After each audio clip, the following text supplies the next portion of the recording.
दोस्तों नमस्कार। स्वागत और अभिनंदन है आपका हिंदू धर्म रहस्य में। इस चैनल पर आपको हिंदू सनातन धर्म से संबंधित जानकारियां मिलेंगी, तो हमारे चैनल को सब्सक्राइब करें, जिससे हम जो भी वीडियो डालें सबसे पहले आप तक पहुंचे।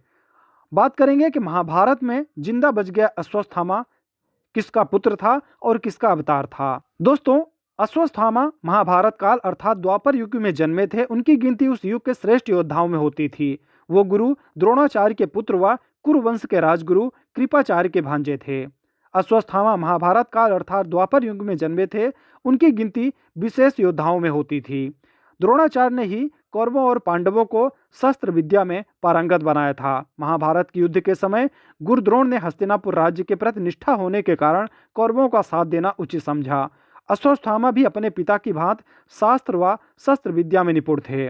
पिता और पुत्र की जोड़ी ने महाभारत के युद्ध के दौरान पांडवों की सेना को छिन्न भिन्न कर दिया था।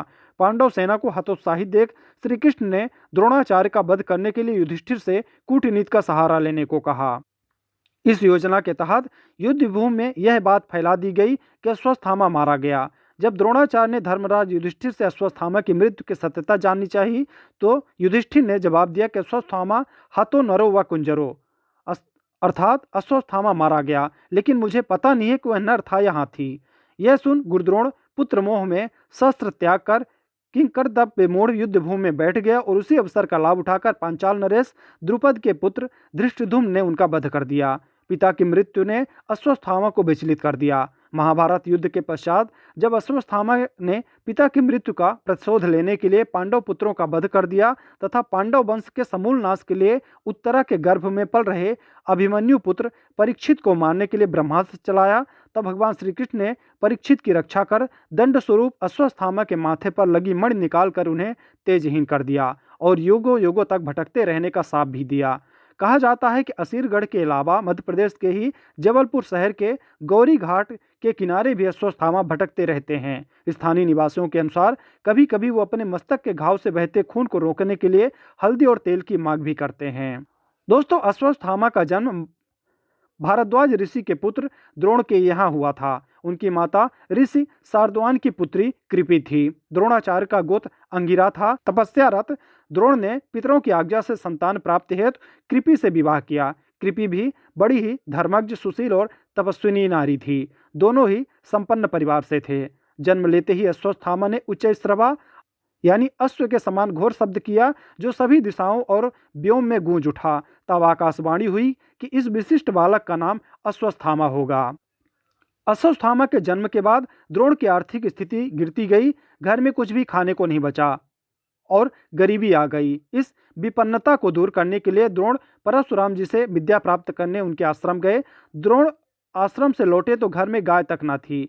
अन्य ऋषि कुमारों को दूध पीते देख अश्वत्थामा दूध हेतु रोता था और एक दिन द्रोण ने देखा कि ऋषि कुमार चावल के आटे का घोल बनाकर अश्वत्थामा को पिला चुके हैं और अबोध बालक मैंने दूध पी लिया है, यह कहते हुए आनंदित हो रहा है। यह देख द्रोण स्वयं को धिक्कार उठे।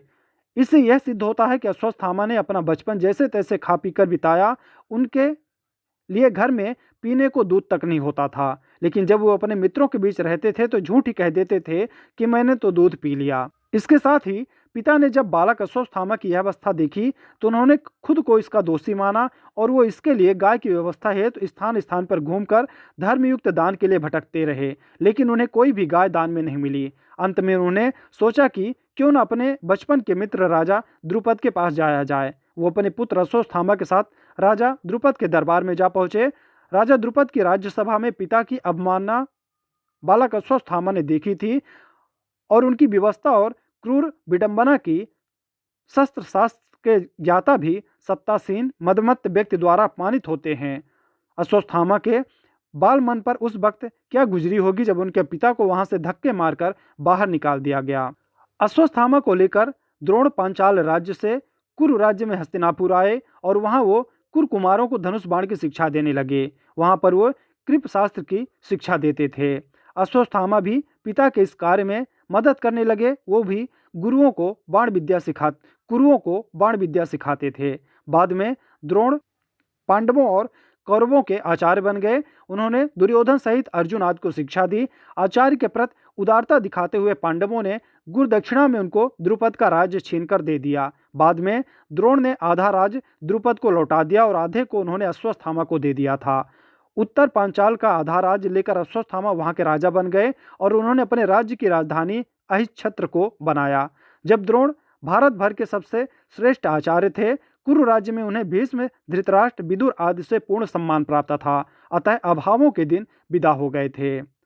अश्वत्थामा जीवन के संघर्ष की आग में तपकर सोना बना था। महान पिता द्रोणाचार्य से उन्होंने धनुर्वेद का ज्ञान प्राप्त किया था। द्रोण ने अश्वत्थामा को धनुर्वेद के सारे रहस्य बता दिए थे। सारे दिव्यास्त्र, अग्नेय, वरुणास्त्र, पार्श्वजान्यास्त्र, वायव्यास्त्र, ब्रह्मास्त्र, नारायणास्त्र, ब्रह्माशिराज सभी उसने सिद्ध कर लिए थे। वह भी द्रोण, भीष्म, परशुराम की कोटि का धनुर्धर बन गया था।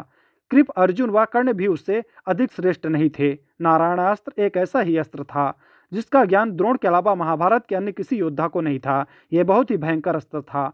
अश्वत्थामा के ब्रह्म तेज, वीरता, धैर्य, तितिक्षा, शस्त्र ज्ञान, नीतिज्ञ, बुद्धिमत्ता के विषय में किसी को संदेह नहीं था। दोनों पक्षों के महारथी उसकी शक्ति से परिचित थे। महाभारत काल के सभी प्रमुख व्यक्ति अश्वत्थामा के बल, बुद्धि व शील के प्रशंसक थे। भीष्म जी रथियों व अतरथियों की गणना करते हुए राजा दुर्योधन से अश्वत्थामा के बारे में उनकी प्रशंसा करते हैं, किंतु वो अश्वत्थामा के दुर्गुण भी बताते हैं कि उनके जैसा निर्भीक योद्धा कौरव पक्ष में और कोई नहीं था। इसके अलावा महाभारत के अनुसार अश्वत्थामा भगवान शिव के अवतार माने जाते हैं। तो दोस्तों, ये जानकारी थी अश्वत्थामा के बारे में। जानकारी आपको कैसी लगी आप हमें कमेंट करके ज़रूर बताएं। वीडियो अच्छी लगी हो तो लाइक करें। चैनल में अगर आप नए हैं तो चैनल को सब्सक्राइब जरूर करें। जय श्री कृष्ण।